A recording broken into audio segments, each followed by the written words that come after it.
When some people think of Zen, they may imagine monks sitting quietly in the forest, or an empty mind without any thoughts, or maybe a life far removed from the everyday world.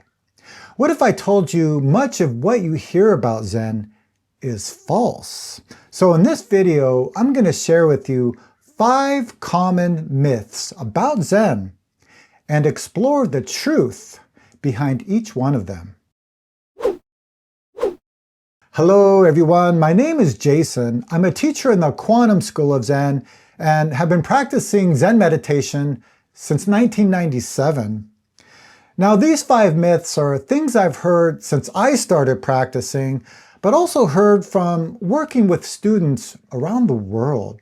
So let's dive into the first myth. The first myth that you may have heard: Zen is detached and emotionless.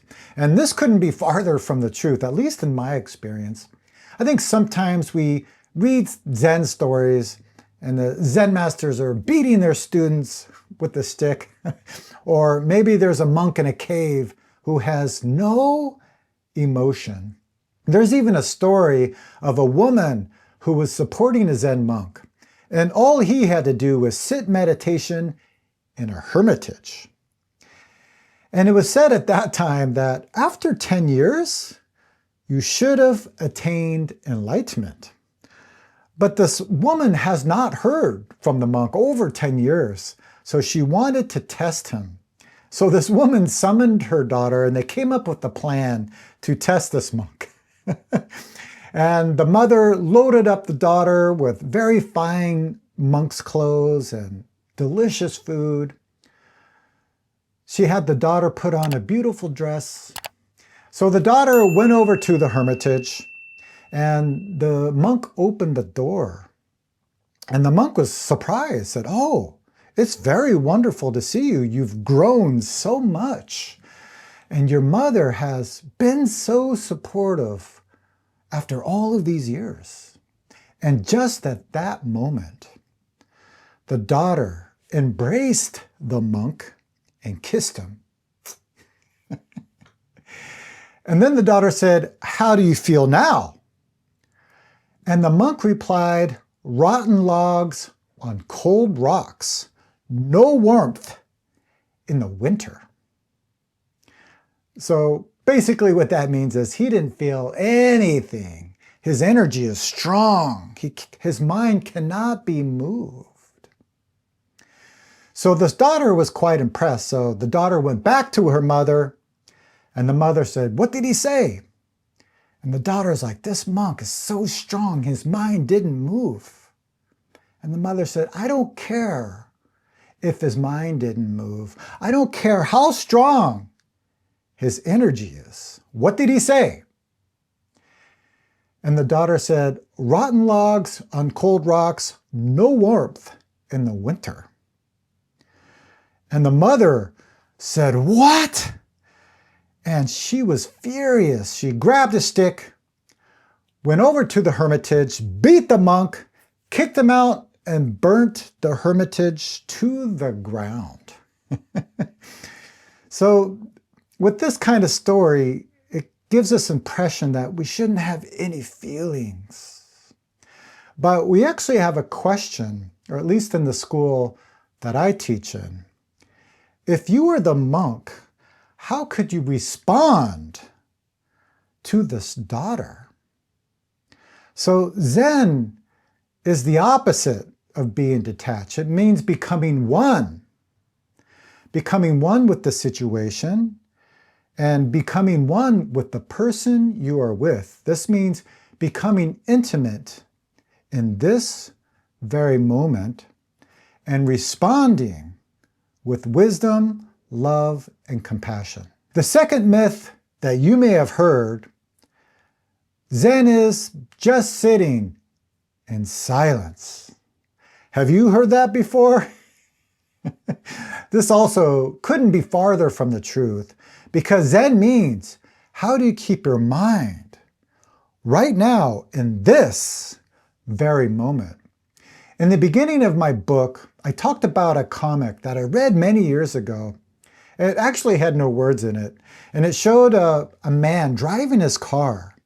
And as he was driving, there was these little thought bubbles.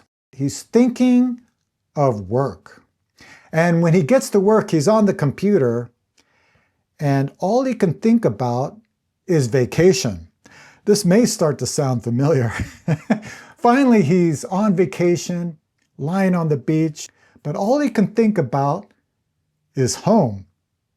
And then the last scene shows him at home, and it looks like his kids were wanting help, but all he can think about was work. Have you had this experience? This is called the human condition. Our body's doing one thing, and our mind is completely somewhere else. And this is not good or bad, it just has a natural result. If you're driving your car and you're completely thinking about something else, if you're lucky, you miss your exit. Or maybe, boom, you hit somebody. If you're at work, completely thinking about something else, your job will suffer. If a friend is talking to you, and all you're doing is like, yeah, but your mind is completely somewhere else, right? There's going to be a natural result. There's going to be a disconnection, and some kind of problem will appear. So Zen means wake up from the dream. When you're driving, just drive.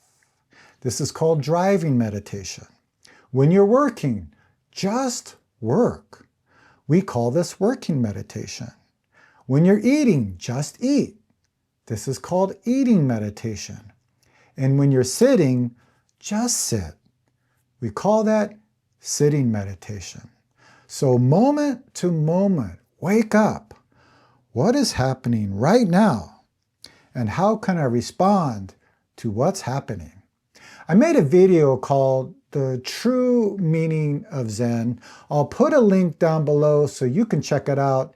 It'll give you a better sense of what Zen really means. The third myth that you may have heard, Zen is stopping all thought. You wouldn't believe how many times I've heard this and how many questions I get about how to stop thinking. This is why some people quit meditation, because they think that they should have no thinking. But the thinking is not the problem. It's the grasping or the holding of the thinking, or trying to stop or push away to get rid of the thinking.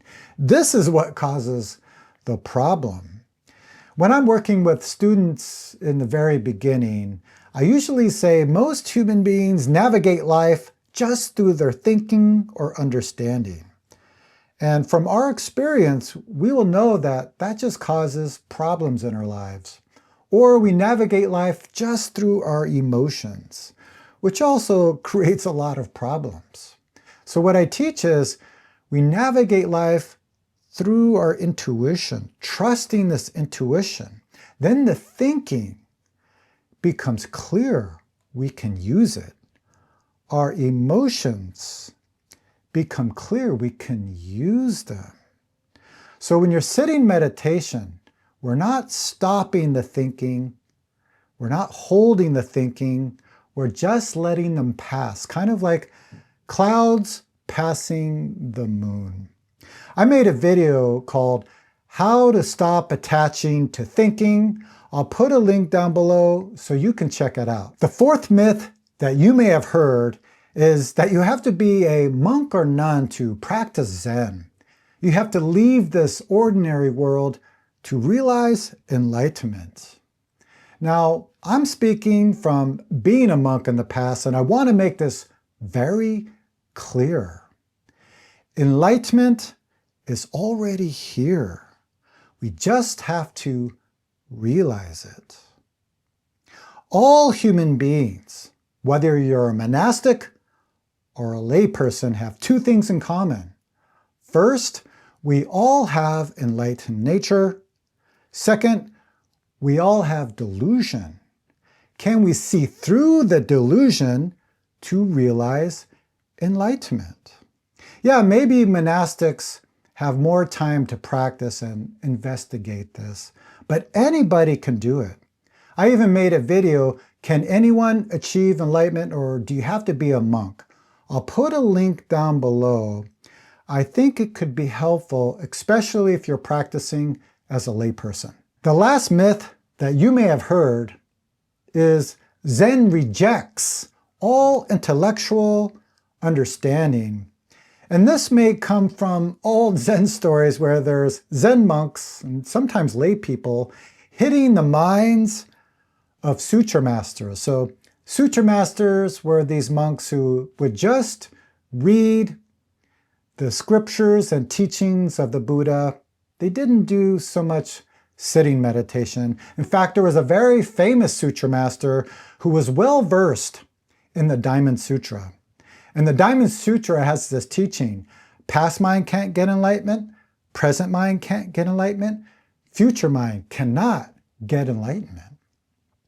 So this sutra master decided to go to the south to teach the Zen monks about the Diamond Sutra because these monks, they would just sit all day staring at the floor. So on his journey, the sutra master ran into this tea house owned by a laywoman.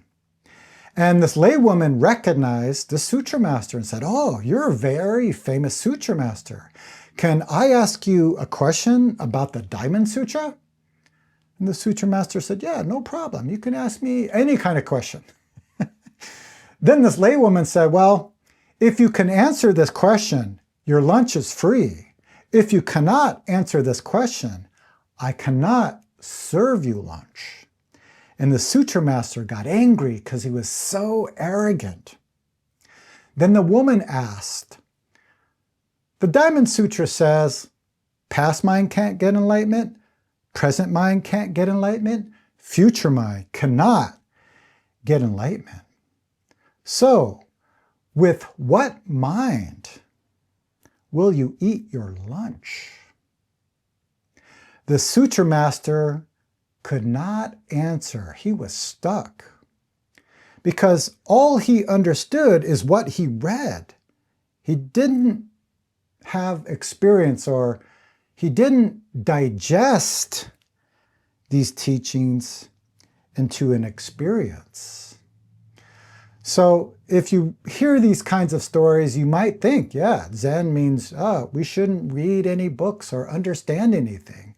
But this is not the case. I always tell people that we read books or watch videos to inspire us to practice meditation, to investigate this life. Or we read books and watch videos so we have a clear direction of why we are practicing meditation. So it's kind of like I mentioned earlier. It's not the understanding that is the problem. It's, can we use our understanding to help other people? Or is our understanding using us? I hope this video was helpful. You can let me know by liking this video, share this video with someone, or put a comment down below. Also, if you're interested in Zen, I made a video, how to practice Zen in everyday life. I'll put a link down below. I think it can be helpful. Okay, everyone, I hope you're all doing well, and I will see you very soon.